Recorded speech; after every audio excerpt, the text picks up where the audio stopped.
Како вие планирате да имаме bear market, кога погледнете што се случувало последниот пат кога сме се наоѓале каде?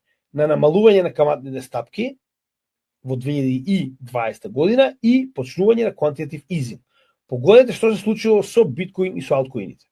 Вие разбирате поентата сега.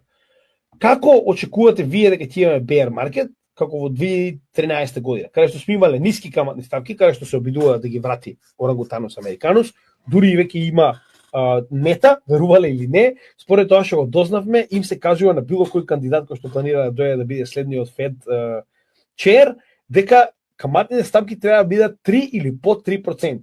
Тоа е многу далеко од тоа каде што се наоѓаме моментално. У превод. Еве како изгледа во 2013 година, каде што сме имале што? Екстремно ниски каматни стапки, quantitative easing. Што имаме овдека? Првиот bull market на биткоин 2013 година. Заедно со алтовите, да, верувале или не, и тогаш имало алтови. Иако голем